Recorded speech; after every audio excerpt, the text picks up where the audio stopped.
Welcome back, everybody. As you can see, the side of the shop is empty. Today's video, we have a ton of action packed in here. We are finishing welding the adjustable leaf spring buckets in the back of the S10, which came out awesome. Wait and see that. We got the cabin bed back on the truck. Boom, a little sneak peek. Wait till you see the stance on this thing. The travel is insane, absolutely insane. I'm super happy. And what else are we working on? Got a bunch of different things going on. Oh, lightened up one of the doors. So in this video, you're gonna see how to lighten S10 steel doors with the window and everything else, and how much weight you can actually take out of them while keeping them functioning properly, not making noises and rattling all over the place. So let's get to the action. Oh, real? Wow, you're in camera. Oh, hi.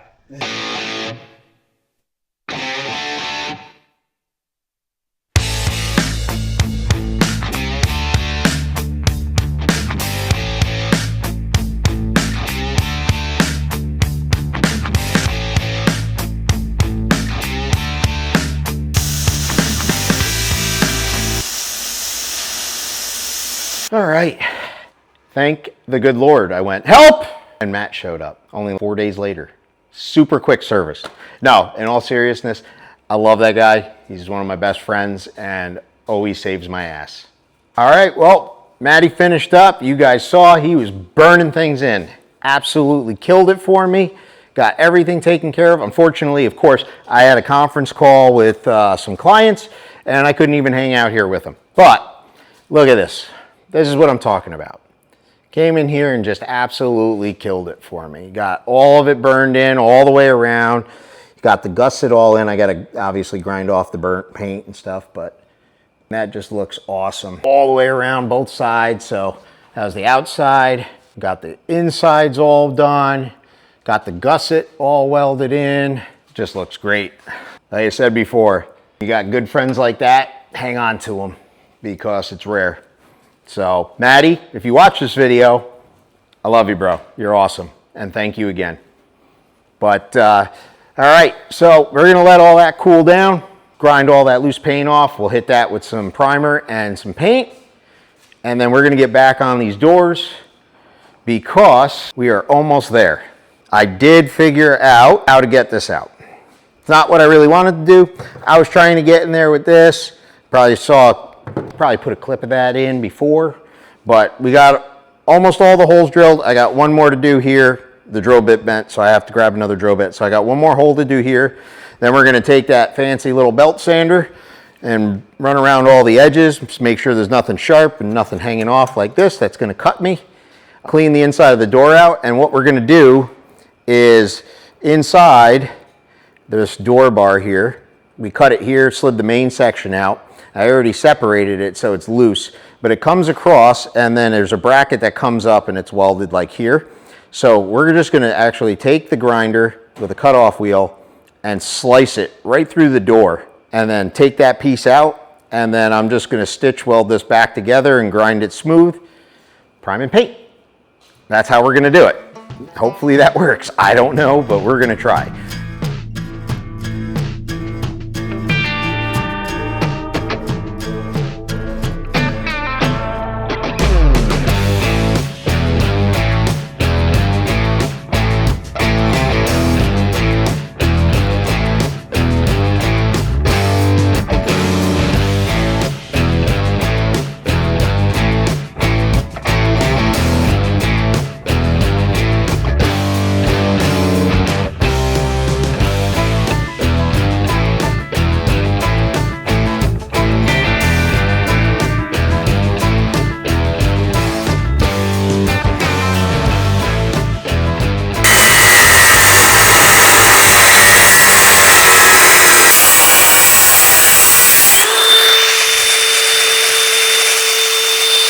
Voila! Crash bar removed.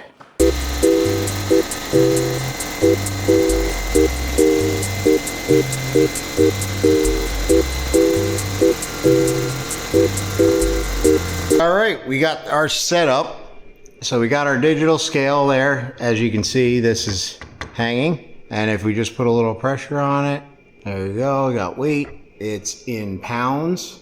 So that's 0. We're right there. Let's hang this door and see what she weighs. This is the stock one, full weight, still has the speaker in it and everything. All right. Well, the internet was right. That door is hanging, as you can see, swinging, right? Not touching nothing. And that door weighs 79.4 pounds. And that is the full stock door, speaker, unmodified in any way. The hinge pins are pulled out of it. Still got the mirror, glass, everything. So 79.4 pounds is our stock door. Now let's take this one off. And let's hang our gutted door, which, don't get me wrong guys, this thing's still heavy. But we got our gutted door on the scale now. Got that hung up. As you can see, we cut all of these holes into the door. We opened up this hole larger. We drilled 3 holes on the bottom. We drilled 2 holes into the side. We took the crash bar out, which was done. You can't access this side of the crash bar. So we came up in here, we made this slice in here, which we're just gonna put some tack welds back in, buzz that back together, grind it smooth. And then over here, we opened this side up a good bit, and we were able to drop a cutoff wheel right in here and cut the bracket off there. Used a piece of welding wire and used it like the fishing line trick with the to take your badges off and saw it back and forth. We used welding wire because the adhesive that was on here was really strong, and just literally cut right through the adhesive this way, because if you yank on that door, you're gonna make your panel all wavy on the good side. You don't want to do that. So we used that fishing welding wire to cut the glue. Then we just came back in, scraped the glue off, pulled that crash bar completely out, and we are at 60.5 pounds. So we went from 79.5 to 60.5. So basically 20-pound weight savings per door. I was hoping for 25, and then you know, we're going to be hanging this on, which weighs a couple pounds. So all in all, we're at 20 pounds right now. You can run your door just like this if you want to. But we're going to hang those aftermarket rod fabrication door panels on. I'm going to put a piece of fabric on them. So say they weigh 5 pounds. So we'll be at 65 pounds instead of 79 and change. So it's at 15 pounds weight. Not bad. 30 total for both doors. Well, somehow, as in me, lost some footage. I must have erased it by accident. But anyways, we got those doors weighed, which was awesome. Ended up being about 15 pounds total savings per door, 30 pounds total, which is awesome. And then we immediately went to work on getting the cab and the bed put back on the truck. So we're gonna flip flop right from the doors. You're gonna see us putting the cab and bed back on this truck, and it looks awesome. So anyways, hence the weird transition from a door to a tractor. Let it begin.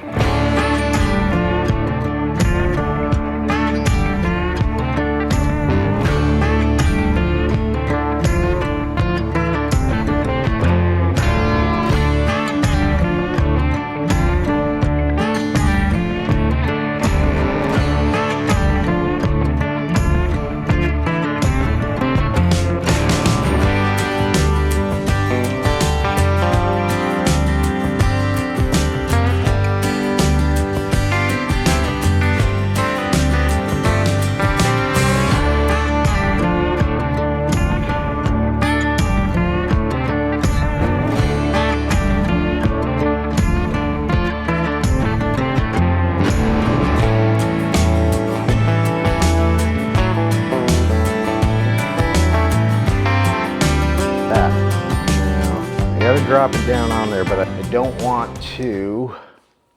Hi guys, watching you, watching me. God, these things really are hideous. Why can't they make these regular looking glasses, not this nerd vibe? I don't know. Think it makes me look smart?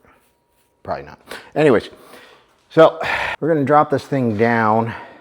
I gotta pull the back over so we get it a little more aligned with the cab, because I don't want to risk moving it while it's on balancing on the arms. So let's, this is gonna be heavy. Oh God, yep, that's real heavy. Oh, pick up the whole rear end and everything. I'm taking these things off. That's better. Hi, welcome back. It is Friday night, probably about 9 o'clock now.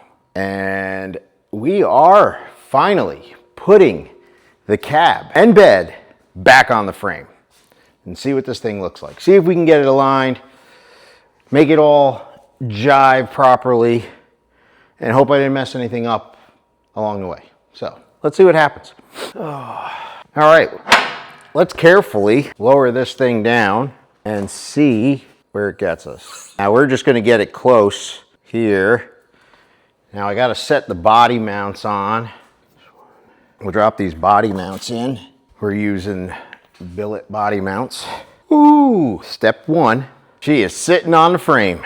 All right, I am going to get the lower cab mount pucks installed and get the bolts started and just lightly snug them up, not tighten them, because we want to align all this and move it back and forth. But first we're going to grab the bed and bring that over, put that on the back too, and then hopefully everything will bolt together and line up nice. That's the goal. That's the hope. That's what we're shooting for.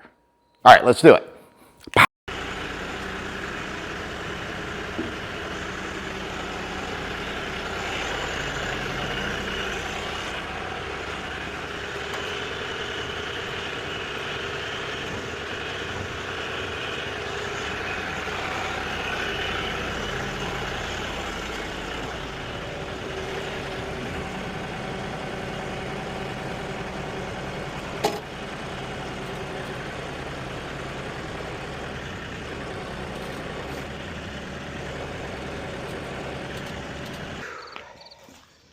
She monster trucking now.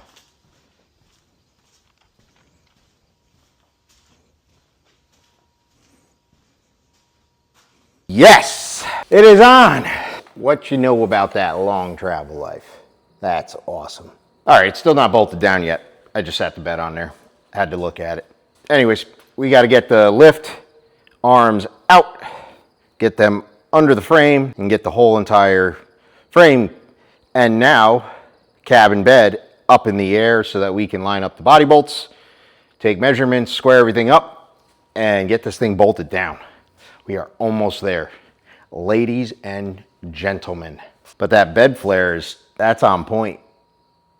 You can't even really tell unless you know what you're looking at. But look at that monster truck stance. That thing's got all the travel. We're definitely going to be putting limiters in the front, because otherwise on a prep track, that's just gonna be dangerous. But, hell yeah. All right, back to work. Enough jibber jabber, enough talking, more working. That good? Can you see what I'm doing? Do you even wanna see what I'm doing? I don't know if you even wanna see, but hey, if you're here this far into the video, you're a rock star. Thanks. Fun fact, I have never taken a vehicle apart this far, nor have I put one back together. So far, I'm really happy. It's going pretty good. All right, down we go. Waiting, slow. We want to make sure we don't put these lift arms in the way of any of the bolts. I think we're gonna be okay. That feels pretty good. We got that body seam between the cab and the bed really looking good. We just have it roughly bolted in right now. We're gonna pull some measurements right now and see where we're at. Now, unfortunately, there's no perfect way to check this. So what I'm gonna do is I'm gonna go right here, just behind the frame, just behind the cab mount. And we're looking at roughly 6 1/4. This will just give us an idea right there. Yep, 6 5/16. And that, like I said, there's just so many inconsistencies in this. So we're within a 1/16 there.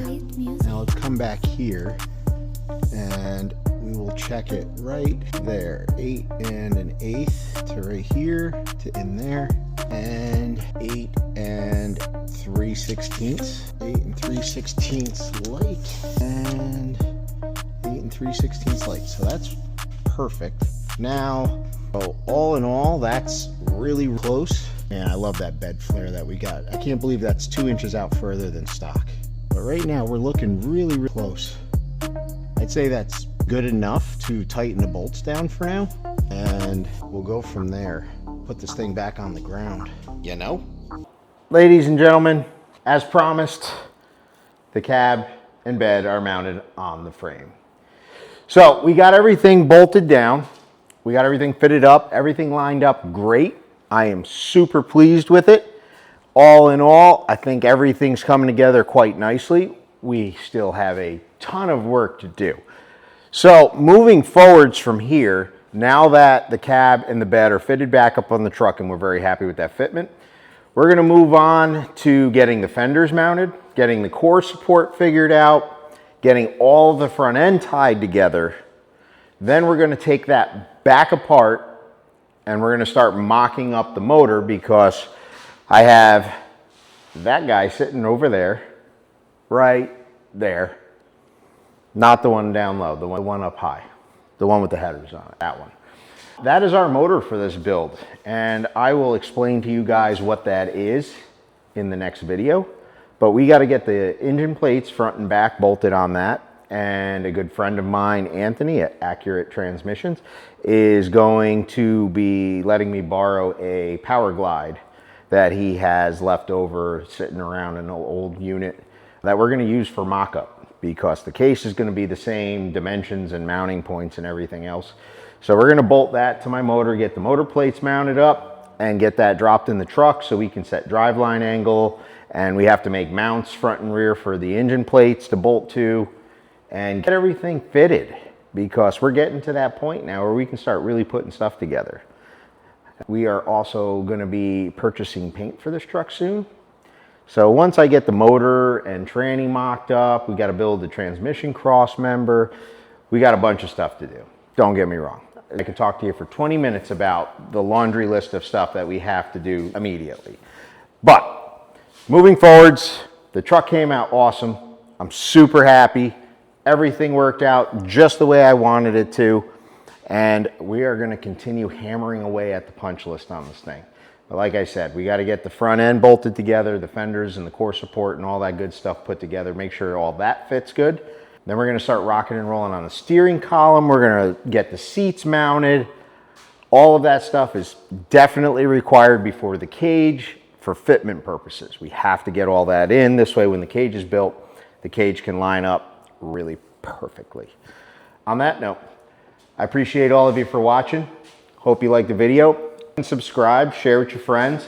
If you saw anything in here you have questions on, leave a comment. I'm happy to reply, answer things in more depth. There's tons of footage here too, so if you don't want to see something a little more in depth, I might have footage on it. Just shoot me a message, leave a comment. I'm happy to talk with any of you. Like I said, we all learn together, right? It's the only way to do it is to do it. Anyways, guys, appreciate you all. Remember, nothing stays stock. I'm out.